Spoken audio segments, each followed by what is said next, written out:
Jadi eh, teman-teman sekalian, garis besarnya adalah ada tiga hal ya, yang bisa menjadi pertimbangan dalam proses investasi. Ada saham, obligasi, dan juga reksadana. Ya. Di mana instrumen keuangan yang berbeda dengan karakteristik dan resiko yang berbeda pula. Ya. Untuk saham, ya, kembali lagi ya, kita review lagi. Saham adalah surat berharga yang mewakili kepemilikan suatu perusahaan. Ya. Jadi ketika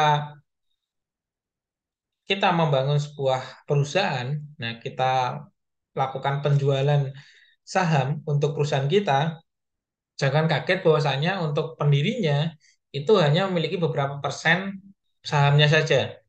Ya. Karena memang ada masa di mana bisnis itu memang sudah mentok di titik itu dan hanya tinggal perawatan saja atau maintenance saja. Ya. Sehingga para pemilik bisnis itu menjual sahamnya agar ya memang kenaikannya itu tidak terlalu signifikan. Ya. Kalau nggak segera dijual, maka tidak akan terjadi yang namanya ekspansi. Nah, itu yang pertama. Yang kedua adalah untuk melakukan eh, perubahan-perubahan di mana ketika pemilik awal itu yang menjalankan, maka itu tidak akan terjadi yang namanya perubahan besar. Tetapi ketika ada, contohnya kita punya bisnis nih, terus dibeli oleh eh, perusahaan besar. Nah, itu pun untuk teknologinya, untuk tata kelolanya itu akan menjadi lebih besar lagi. Ya. Sehingga perlu yang namanya alih kepemilikan sahamnya. Terus apa keuntungan dari pendiri awal? Ya, selain saham dan juga bagi hasil, kita kita pun juga memiliki royalti dari perusahaan kita sendiri.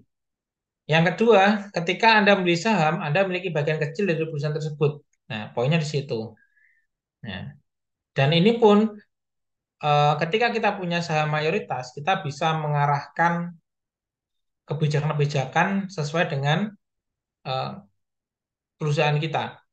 Ya. Jadi ketika kita contohnya kita mau beli perusahaan ya dengan 51% sahamnya, maka kita di dalam rapat pemegang saham ya rapat umum pemegang saham, kita pun berhak untuk menentukan arah dari perusahaan kita. Nah, seperti itu. Itu saham. Yang ketiga adalah potensi keuntungan dari saham bisa besar, tapi resikonya juga tinggi. Ya. Karena nilai saham bisa fluktuatif tergantung pada kinerja perusahaan dan juga kondisi pasar. Nah, ini. Jadi kalau saham itu memang potensi keuntungannya besar, tapi resikonya juga tinggi. Di mana eh, saham itu untuk pembagian keuntungannya berupa dividen. Ya. Jadi pembagian keuntungan perusahaan kepada pemegang saham. Nah, jadi kalau kita berpikir di jangka panjang, ya, kita bisa menanam saham di beberapa perusahaan yang di mana 10 atau 20 tahun ke depan itu masih survive, ya, masih bisa berkembang, masih ada pemasukan yang bisa kita andalkan. Nah, seperti itu kalau di jangka panjang. Tapi kalau jangka pendek, kalau jangka pendek kita mau bermain saham itu bukan berpikir 10 tahun atau 20 tahun ke depan, tetapi tren naiknya itu berapa tahun? Biasanya 2-3 tahun itu naiknya cepat, ya. Tapi potensi kerugiannya juga akan cepat. Ya, itu terjadi ketika perusahaan-perusahaan baru yang baru dibangun, maka untuk lonjakan persentase kenaikan itu akan cenderung lebih besar.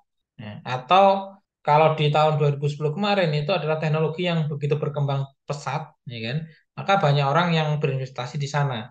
Hari ini pun mereka akan panen ketika menjual saham tersebut.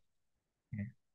Jadi lebih ke ketika kita berbicara tentang masa depan, ya, sahamnya itu adalah saham yang dipakai sehari-hari, yang punya potensi 10-20 tahun ke depan itu masih bisa bertahan. Sedangkan kalau berbicara tentang keuntungan instan, ya, itu adalah berpikir perusahaan-perusahaan kecil yang baru merintis, nah, kita biayai sehingga harapannya 1 atau 2 tahun ke depan itu bisa lebih besar. Nah, seperti itu. Jadi bisa bermain di dua hal tersebut. Sedangkan obligasi merupakan surat utang yang diterbitkan oleh pemerintah atau perusahaan. Pembeli obligasi memberikan pinjaman kepada penerbit obligasi dan menerima bunga secara berkala, serta pembelian pokok saat jatuh tempo. Jadi lebih ke hutang piutang kalau di obligasi. Obligasi cenderung lebih stabil dibandingkan saham karena pembayaran bunga biasanya tetap dan nilai pokok dijamin kembali pada jatuh tempo. Risiko, risiko investasi obligasi tergantung pada kredit penerbit obligasi dan kondisi suku bunga. Nah, jadi untuk obligasi pun atau hutang piutang itu pun juga tergantung dari perusahaan yang menerbitkan obligasi tersebut. Kalau obligasi tersebut bisa penerbit obligasi tersebut itu merupakan perusahaan yang memang sudah dipercaya, nah, itu pun akan pengembaliannya akan lebih lancar. Nah, dan juga eh, untuk obligasi ini bermacam-macam, ya. Untuk suku bunga yang ditawarkan tergantung dari perusahaannya berani membayar berapa. Ya. Kenapa perusahaan itu lebih memilih obligasi daripada hutang di bank? Ya. Karena kalau di bank itu bank yang menentukan bunganya.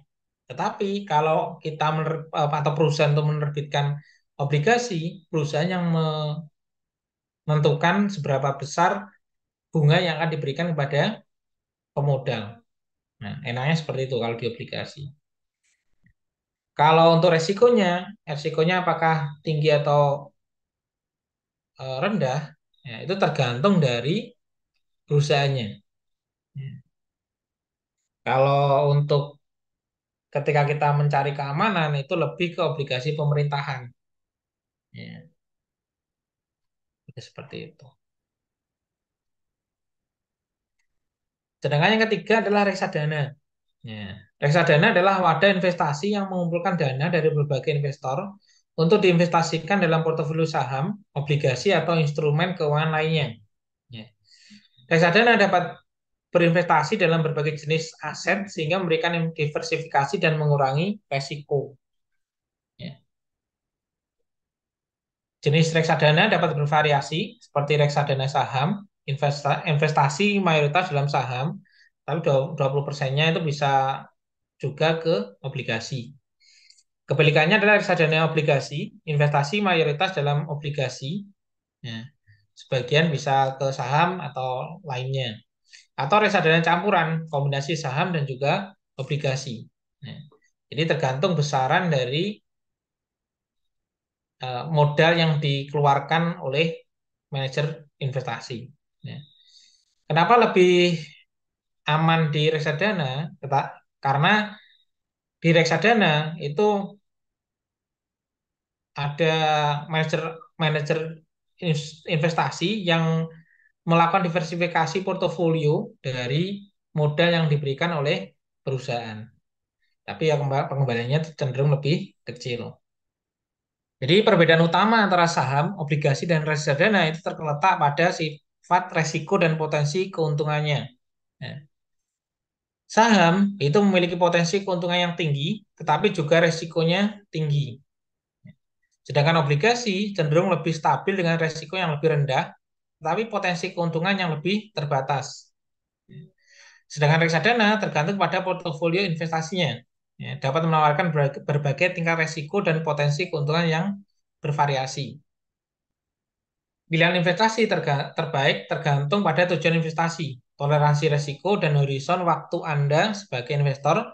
Seba ya, jadi sebaiknya memang kita eh, konsultasikan dengan penasihat keuangan atau ahli investasi sebelum membuat keputusan investasi. Jadi kembali lagi ketika kita melakukan investasi, kita ukur dulu, ya, seberapa besar uang yang akan kita investasikan. Ya. Itu yang pertama, seberapa besar uang yang akan kita investasikan. Yang kedua adalah tujuan dari investasinya. Ya, jadi yang pertama tujuan investasinya dulu. Oh, saya pengen melakukan investasi nanti saya pengen gunakan untuk pendidikan anak atau untuk membangun rumah atau untuk eh, jaminan hari tua. Nah, seperti itu bisa. Lalu ketika contohnya tujuannya untuk biaya kuliah anak, biaya kuliah anak. Terus kita hitung nih, oh biaya waktu anak itu kurang lebih sekitar 15 tahun lagi. Ya, waktunya adalah 15 tahun lagi. Terus yang kita hitung nih, 15 tahun kita harus mengumpulkan contohnya uang 50 juta. Ya, maka kita breakdown kira-kira kita punya uang berapa. Ya, atau kita harus berinvestasi selama 15 tahun itu kira-kira berapa rupiah untuk kita investasikan. Nah, seberapa besar bunga yang ingin kita peroleh. Ya, itu pun bisa dihitung. Jadi ketika bunganya itu pengennya kita lihat pengennya sekitar 30-40%. Nah, kita bisa masuk ke saham. Nah, tetapi ketika kita pengen mengurangi resikonya, kita bisa masuk ke obligasi. Jadi seperti itu. Jadi kembali lagi, kalau pengen berinvestasi, itu kita berinvestasi jangka panjang. Akan lebih terasa. Nah, contoh ketika kita punya emas nih. Nah, ketika kita punya emas hari ini dengan emas 10 tahun yang lalu, itu pun juga akan berbeda. Ya. Contohnya kita punya emas di tahun 2010 itu 10 gram, ya, yang dulu dibeli dengan harga sekitar eh, 10 gram kalau dulu itu sekitar 5 juta. Nah, sekarang bisa mencapai 9 9 juta atau 10 juta. Ya kan? Ya, itu pun keuntungannya ketika kita jual itu sekitar 100%. Ya kan? Jadi 10 tahun eh, selama 10 tahun itu kenaikannya sekitar 100%. Ya kan? Itu pun akan lebih menggiurkan, ya kan? Tetapi ketika kita beli hari ini emas 1 juta contohnya, kita jual 1 tahun lagi, itu hanya naik sekitar berapa persen? Ya, itu hanya naik berapa persen? Paling kalau dijual di tahun depan itu 1,1 juta. Ya, belum termasuk admin dan lain sebagainya. Itu pun juga akan kecil. Ya. Jadi investasi yang paling baik itu adalah investasi jangka waktu yang agak lama. Ya. Dan dalam mindset ketika kita melakukan investasi adalah kita belikan emas atau belikan saham atau belikan tanah terus lupakan. Kita belikan kita investasikan, kita lupakan. Karena yang namanya investasi itu tidak bisa hanya diharap-harapkan. Tapi itu kembali lagi dilupakan. Karena ketika teman-teman ingin kaya itu bukan pengen kaya itu bukan dari investasi. Kecuali teman-teman mau fokus ke pasar saham, itu boleh, itu bisa jadi kaya. Tapi kalau teman-teman berpikir sebagai investor, melakukan investasi, itu ya pemasukan utama itu bukan dari investasi tersebut. Investasi hanya sebagai backup ketika di masa tua nanti kita tidak bisa bekerja lagi.